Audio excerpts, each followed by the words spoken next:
प्रिय भाई और बहनों, आज का शुभ संदेश के लिए आप सभी को हम स्वागत करते हैं। जग के लिए जीऊँ मैं न जीऊँगा अपने लिए, तुझे मैं छोड़ जाऊँ कहाँ, ये छोटा जीवन देता हूँ मैं, तुझे मैं छोड़ जाऊँ कहाँ, ये छोटा जीवन देता हूँ मैं।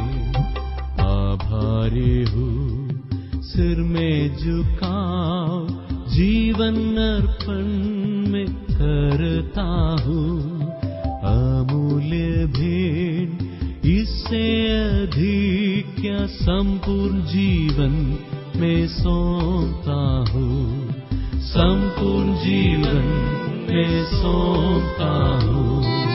आज का संदेश ब्रदर नेल्सन थॉमस मुंबई से बांटा जाएगा।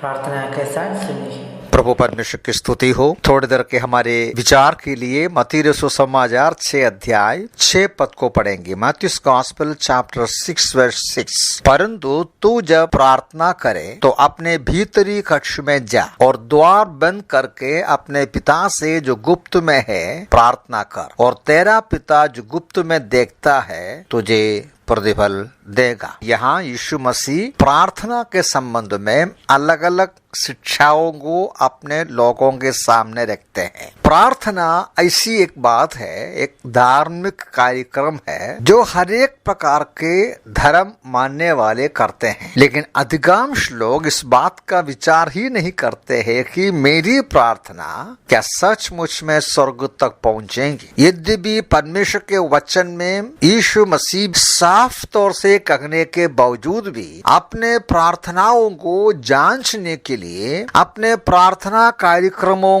पर ध्यान देने के लिए अधिकांश मसीह विश्वासी लोग तैयार नहीं। अब यीशु मसीह इस पहाड़ी उपदेश के साथ इस बात को गंभीरता से सिखाया कि कई प्रार्थनाएं केवल दिखावट की प्रार्थना है, केवल एक रीति रिवाज है, वो परमेश्वर पिता के सामने तक नहीं पहुंचता, जवाब नहीं मिलेगा। केवल मन में संतृप्ति रख सकते हैं कि मैंने प्रार्थना किया। अब ये जो पद को आप देखिए, नीचे भी कई बातें प्रार्थना के संबंध में है, लेकिन इस पद में जो हमने पढ़ा 2-3 बातें हमें ध्यान देना है प्रार्थना के संबंध में। आपने देखा उस शुरुआत ऐसा है, परंतु तू जब प्रार्थना करे, मतलब प्रार्थना के लिए एक खास समय की आवश्यकता नहीं, कभी भी आप प्रार्थना कर सकते हैं, कौन सा भी समय में प्रार्थना कर सकते। पहला तसलोनी उसका 5:16 में हम लोग पौलुस का इस वचन को पढ़ते हैं। 17 निरंतर प्रार्थना करो, प्रे विदाउट सीसिंग। प्रार्थना के लिए कोई खास समय नहीं, आप हर क्षण प्रार्थना करना है। निरंतर प्रार्थना के बात सही है, अच्छी बात है कि सुबह दोपहर शाम को प्रार्थना करना बिल्कुल अच्छी बात है, उसमें कोई गलती नहीं है,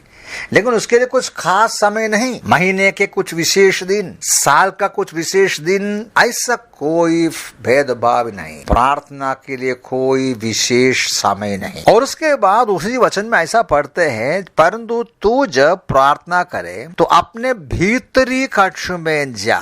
ये भीतरी कक्ष मतलब क्या है? द्वार बंद करके। ये भीतरी कक्ष का मतलब ये नहीं है कि प्रार्थना के लिए एक विशेष स्थान चाहिए, कुछ पवित्र स्थान चाहिए, ऐसा लोग सोचते हैं। अधिकांश लोग, खास तौर से अलग अलग धर्म पालन करने वाले, उनके हिसाब से उनके लिए पवित्र स्थल होता है, पवित्र जगह होता है, लेकिन पवित्र शास्त्र बाइबल के अनुसार कोई पवित्र स्थान इस पृथ्वी पर नहीं। तो कोई पवित्र स्थान हम देखते नहीं, हर जगह में परमेश्वर की उपस्थिति है। पहली तिमोथी उसका 2 अध्याय का 8वां पद में इस प्रकार हम पढ़ते हैं, इसलिए मैं चाहता हूँ कि हर स्थान पर पुरुष बिना क्रोध और विवाद के पवित्र हाथों को उठाकर प्रार्थना करे, हर स्थान। फिर ये कहने का मतलब क्या है? प्रभु यीशु मसीह ये 6 पद में कहते हैं कि भीतरी कक्ष में जाने का मतलब क्या है? भीतरी कक्ष में जा और द्वार बंद करके, मतलब जैसा अन्य लोग बाहर खड़े होके दूसरों को सुनाने के लिए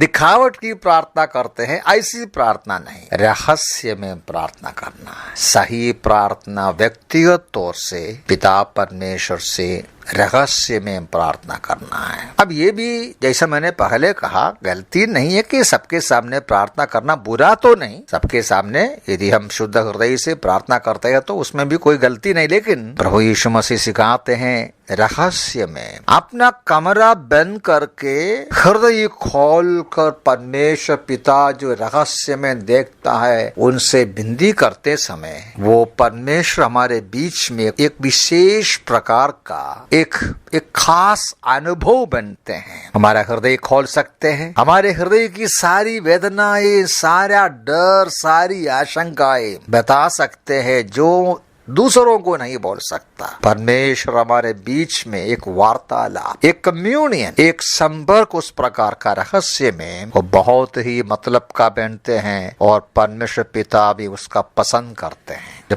पवित्र शास्त्र बाइबल में से हमें कई उदाहरण मिलते, कई संत लोग परमेश्वर के सामने व्यक्तिगत रूप से प्रार्थना करते थे रहस्य में। नहम्याह की प्रार्थनाओं के बारे में उनका पुस्तक में हमें मिलता है। वो रहस्य में व्यक्तिगत तौर से निरंतर परमेश्वर के सामने प्रार्थना करते थे।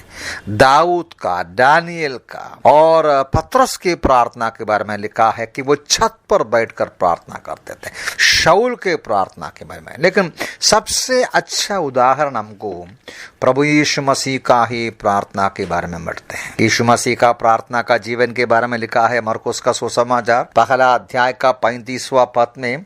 उधर ऐसा लिखा है कि भोर को जब अंधेरा ही था वो उठा और बाहर निकलकर एकांत में गया और वहां प्रार्थना करने लगा। एकांत में भोर यीशु मसीह प्रार्थना में समय बिताया। उसके अलावा लूका सुसमाचार उसका 5वां अध्याय 16वां पद, वो स्वयं निर्जन स्थान में चुपचाप जाकर प्रार्थना किया करता था। 6 अध्याय का 12 पद में इन्हीं दिनों में वो पहाड़ पर प्रार्थना करने गया और उसने सारी रात परमेश्वर से प्रार्थना करने में व्यतीत की। तो ऐसा बहुत सारा नमूना हमें मिलता है। किसी ने कहा प्रार्थना का रहस्य में प्रार्थना है, व्यक्तिगत तौर से परमेश्वर के उपस्थिति में आके एकांत और कोई सुनने को नहीं है। हमारा हृदय खोलकर परमेश्वर से बात करने का अनुभव एक विशेष अनुभव बनते हैं। इसलिए यीशु मसीह बोला आप अपने भीतरी कक्ष में जाकर द्वार बंद करके अपने पिता से जो गुप्त में है प्रार्थना करें। और यहाँ 2 बात और हमें नोट करना है। यीशु मसीह कहते हैं पिता से प्रार्थना करना है। हमारी प्रार्थना सार्थक बनेगा या मीनिंगफुल बनेगा जब हमारा परमेश्वर से हमारा संबंध होता है कि हम कह पाएंगे वो हमारा पिता है। देखिए नया नियम बहुत साफ तरीके से समझाते हैं सब लोग अपने आप परमेश्वर का संतान नहीं बनते हैं। मनुष्य जाति जो पाप में जन्म लिया, पाप में जीवन बिता रहा है, उसके संबंध में यीशु मसीह एक बार यहूदियों को बोला। यूहन्ना का सुसमाचार 8 का अध्याय उसका 44 में, तुम अपने पिता शैतान से हो, अपने पिता की लालसाओं को पूरा करना चाहते हो। यहूदी लोगों को यीशु ने ऐसा कहा कि तुम शैतान के संतान हो, तो साधारण इंसान का हालत क्या है। इसलिए वचन में समझाते हैं यीशु मसीह ने निकोदेमुस को क्या बोला, मैं सच सच तुमसे कहता हूँ तुम नया जन्म नहीं पाएगा तो परमेश्वर के राज्य में प्रवेश नहीं करेगा। नया जन्म पाना है, परमेश्वर का संतान बनना है। यूहन्ना का सुसमाचार पहला अध्याय का 12-13 पदों में इस प्रकार पढ़ते हैं, परंतु जितनों ने उसे ग्रहण किया उसने उन्हें परमेश्वर की संतान होने का अधिकार दिया, अर्थात उन्हें जो उसके नाम पर विश्वास कर। वे न तो लहू से, न शरीर की इच्छा से और न मनुष्य की इच्छा से, परंतु परमेश्वर से उत्पन्न हुए। जब तक इस अनुभव नहीं होगा कि नया जन्म का अनुभव प्रार्थना मतलब का नहीं बनेगा। अंतिम में उस वचन में ये भी समझाते हैं जब परमेश्वर हमारा पिता है और उस पिता परमेश्वर से व्यक्तिगत तौर से रहस्य में हमारे विचारों को, हमारा बोझ को, हमारे संकट को रखेंगे, रहस्य में देखने वाला, गुप्त में देखने वाला हमें प्रतिफल देगा। हमारा परमेश्वर पिता हमारे हृदय की गहराई को पहुंचाने, हमारी गुप्त बातों को देखेगा, हमारी रहस्य जरूरतों को देखेगा, हमारी उद्देश्य को देखेगा। प्रतिफल दिया जाएगा। प्रभु हमें सहायता करे। वचन में बहुत सारे सच्चाइयां लिखा है, किस प्रकार का प्रार्थना हम करते हो जांचने के लिए सहायता करें, ताकि हमारा प्रार्थना का जीवन प्रभु के सामने स्वीकार योग्य हो, प्रतिफल पाने का योग्य हो। प्रभु इन वचनों से सहायता करे। प्रभु के नाम की महिमा।